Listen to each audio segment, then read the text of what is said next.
Hello students, today we will study about the classification of protein. आज हम लोग study करेंगे क्लासिफिकेशन ऑफ प्रोटीन्स के बारे में।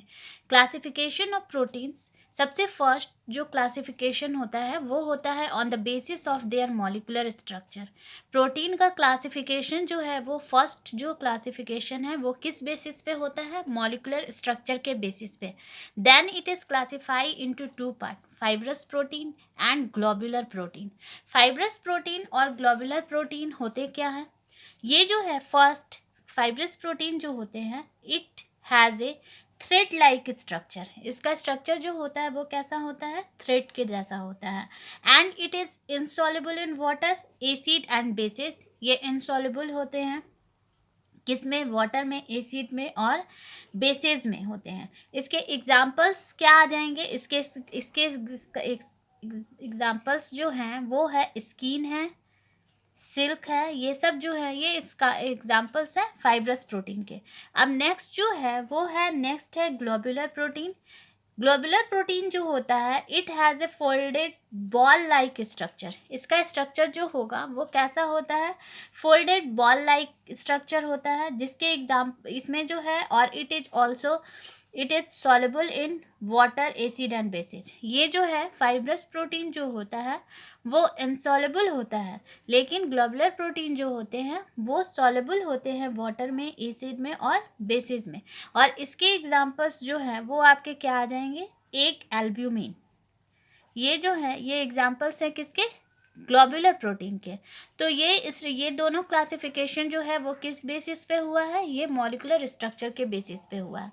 नेक्स्ट जो है वो होता है on the basis of chemical composition और the nature of product of hydrolysis. किस बेसिस पे? केमिकल कंपोजिशन के बेसिस पे और the nature of product of hydrolysis के बेसिस पे proteins are classified into three categories. Proteins को जो है वो क्लासिफाइड किया गया है कितने में? थ्री कैटेगरीज में। कौन कौन सा? First is the simple protein, second is the conjugated protein and third one is the derived protein. Simple protein first है। सिंपल प्रोटीन क्या होते हैं? सेकेंड कंजुगेटेड प्रोटीन क्या होते हैं? और third is the derived protein क्या होते हैं? सिंपल प्रोटीन जो होते हैं, this proteins on hydrolysis give mixture of alpha amino acid only. ये जो होते हैं प्रोटीन, अगर इसका आप हाइड्रोलिसिस करेंगे तो ये मिक्सचर देगा किसका? अल्फा एमिनो एसिड का केवल। इसके एग्जांपल्स है albumin in white of eggs. इसके एग्जांपल्स जो है वो क्या है?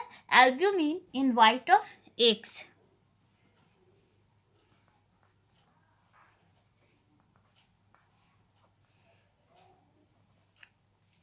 ठीक है। अच्छा, उसके बाद जो है इसमें और भी बहुत से एग्जाम्पल होते हैं, और भी आप लोग स्टडी करिएगा। ये मैं एक एक आप लोग को बता दे रही हूँ, ये याद रखना है। सेकेंड है आपका कि कंजुगेटेड प्रोटीन क्या होता है। कंजुगेटेड प्रोटीन जो होता है, this proteins on hydrolysis give a non protein part in addition to the alpha amino acid. ठीक है, इसका हाइड्रोलिसिस करने पे ये क्या देगा? एक नॉन प्रोटीन पार्ट देगा इन एडिशन टू द, किससे एडिशन करने पे? Alpha amino acid. This non protein portion is called as the prosthetic group. ये नॉन प्रोटीन पोर्शन जो है इसको बोला जाता है क्या? ये क्या है? प्रोस्थेटिक ग्रुप है। ठीक है। अच्छा, थर्ड जो है, थर्ड का आपका एग्जांपल आएगा। Third one is the derived protein. Third क्या है आपका? Derived protein. तो डिराइव्ड प्रोटीन जो होते हैं, डिराइव्ड प्रोटीन्स में, अच्छा, कंजुगेटेड प्रोटीन्स में जो है उसके भी बहुत सारे पार्ट होते हैं। जैसे कंजुगेटेड प्रोटीन्स के अंदर आपके जो है, अगर हम लोग उसको क्लासिफाई करना चाहे तो बहुत आएगा, लेकिन उसके केवल आप लोग एग्जाम्पल स्टडी करिएगा। जैसे अब कंजुगेटेड प्रोटीन्स का अगर हम लोग क्लासिफिकेशन करते हैं तो ये क्लासिफिकेशन होता है लिपोप्रोटीन में, न्यूक्लियोप्रोटीन में, ग्लाइकोप्रोटीन में, क्रोमोप्रोटीन में, फॉस्फोप्रोटीन में। तो ये सब पूरा स्टडी नहीं करना है, इसका कुछ कुछ एग्जाम्पल स्टडी कर लीजिएगा। जैसे कि है क्रोमोप्रोटीन जो होता है वो आपका इम्पॉर्टेंट होता है, क्योंकि उसके एग्जाम्पल्स क्रोमोप्रोटीन्स जो होते हैं उसको स्टडी करिएगा। ठीक है, वो इम्पॉर्टेंट है। फॉस्फोप्रोटीन स्टडी करिएगा, लिपोप्रोटीन स्टडी करिएगा, ये सब थोड़ा इम्पॉर्टेंट है। और थर्ड जो है वो है डिराइव्ड प्रोटीन। डिराइव्ड प्रोटीन जो है वो क्या होते हैं? ठीक है, तो डिराइव्ड प्रोटीन में जो है वो सबसे फर्स्ट आता है कि these are the degradation product obtained by the partial hydrolysis of simple और conjugated protein with acid, alkalis और एंजाइम्स। ये जो होते हैं ये डिग्रेडेशन प्रोडक्ट होते हैं, और ये कहाँ से मिलते हैं? जब हम लोग पार्शियल हाइड्रोलिसिस होता है किसका? सिंपल और कंजुगेटेड प्रोटीन का। किसके साथ? विथ एसिड, अल्कालीज और एंजाइम के साथ। इसके कुछ एग्जांपल्स होते हैं जैसे पेप्टोन्स है, पॉलीपेप्टाइड्स है। ये सब एग्जाम्पल जो है वो आते हैं किसके अंदर आते हैं? Derived protein. तो डिराइव्ड प्रोटीन में जो है जैसे ये सबसे फर्स्ट जो है इसमें होगा, जैसे ये हम लोग लिख सकते हैं, ये होता है प्रोटीन्स। फिर देखिए ये होगा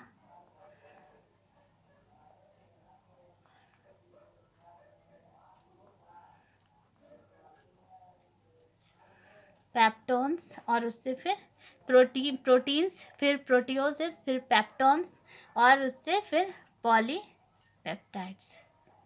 ठीक है, तो ये सब आते हैं आपके किसके अंदर? डिराइव्ड प्रोटीन्स के। तो ये हो गया आपका, हम लोगों ने स्टडी कर लिया प्रोटीन्स के बारे में, उसके क्लासिफिकेशन के बारे में स्टडी कर लिया। अब now our next topic it is amino acid. अब हम लोग स्टडी करेंगे वो जो है वो हम लोग का क्या है? एमिनो एसिड है। कि सबसे फर्स्ट जो है कि एमिनो एसिड, हम लोग को ये जानना होगा कि एमिनो एसिड होते क्या हैं। तो एमिनो एसिड जो होते हैं they are the building blocks of peptides and proteins. Amino acid जो होते हैं इसमें क्या होते हैं? ये बिल्डिंग ब्लॉक्स किसके होते हैं? पेप्टाइड्स के होते हैं और प्रोटीन्स के होते हैं। ठीक है, इन अल्फा एमिनो एसिड। अब इसमें होगा क्या कि इसमें देखिए सबसे फर्स्ट जब हम लोग इसका स्ट्रक्चर बनाएंगे तब हम लोग को समझ में आएगा। तो इसका स्ट्रक्चर जो है वो इस तरह से बनता है, आर।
ठीक है, ये देखिए ये हम लोगों ने ये इसका स्ट्रक्चर बनाया है। ठीक है, ये अमीनो एसिड का स्ट्रक्चर होता है।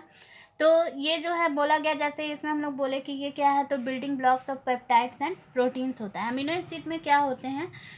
इसमें जो कार्बोक्सिलिक एसिड जो होता है, जैसे ये कार्बोक्सिलिक एसिड जो है, the carboxylic acid containing the amino group, ये अमीनो ग्रुप को कंटेन कर रहा है। Attach to any carbon atom, ये किसी भी any carbon, attach to any carbon atom other than the carboxylic carbon are called as amino acid. Means the carboxylic acid containing amino group attached to any carbon atom other than the carboxylic carbon are called as amino acid. Then इसको क्या बोला जाएगा कि ये क्या है? Amino acid होता है। इसमें देखिए एमिनो एसिड का हम लोगों ने ये स्ट्रक्चर बना लिया, ये समझ में आ गया अब क्या कैसे हुआ। ठीक है, अब हम लोग नेक्स्ट स्टडी करेंगे कि इसका क्लासिफिकेशन कैसे होता है। ठीक है, classification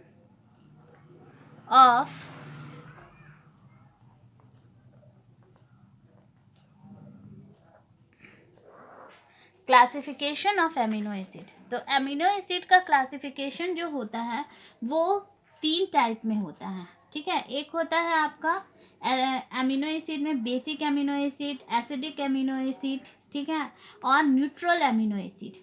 ठीक है, सबसे फर्स्ट हम लोग स्टडी करते हैं, मैं यहाँ लिख देती हूँ आप लोग का।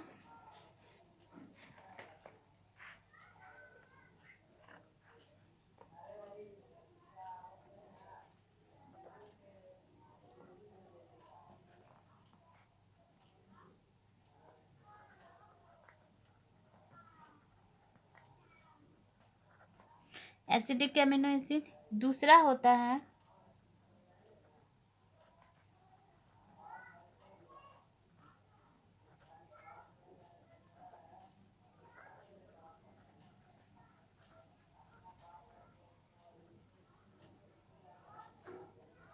ठीक है, ये 3 है, 3 इसका क्लासिफिकेशन किया गया है। फर्स्ट है acidic amino acid, basic amino acid और न्यूट्रल अमीनो एसिड। ठीक है, तो एसिडिक, इसमें सबसे फर्स्ट जो है कि एसिडिक अमीनो एसिड क्या होता है, तो the amino acid which contain more number of carboxyl group than the amino group are known as acidic amino acid. Acidic amino acid में जो है कार्बोक्सिलिक ग्रुप ज़्यादा होते हैं, किससे, अमीनो ग्रुप से, तब उसको बोला जाता है acidic amino acid. Basic amino acid, basic amino acid में क्या होते हैं, the amino acid containing more number of amino group then it is called as basic amino acid. अगर वो मोर नंबर में अमीनो ग्रुप को कंटेन कर रहा है तब उसको बोला जाएगा कि वो क्या है, तो वो बोला जाएगा कि वो बेसिक अमीनो एसिड है। अच्छा, थर्ड है neutral amino acid. Neutral amino acid क्या होते हैं, the amino acid containing equal number of amino and carboxyl group are called as neutral amino acid. जब अमीनो एसिड में जो है वो इक्वल नंबर में आपके कार्बोक्सिल ग्रुप और अमीनो ग्रुप प्रेजेंट रहेंगे तब उसको बोला जाएगा कि वो क्या है, तो वो है न्यूट्रल अमीनो एसिड। ठीक है, तो अब हम लोग क्लासिफिकेशन ये तीनों स्टडी कर लिए आज, कि क्लासिफिकेशन ऑफ प्रोटीन से स्टडी कर लिए, अमीनो एसिड क्या होता है वो स्टडी कर लिए, classification of amino acid study किए, एसिडिक, बेसिक और neutral amino acid. In next class we will study about the essential and non essential amino acid. Thank you.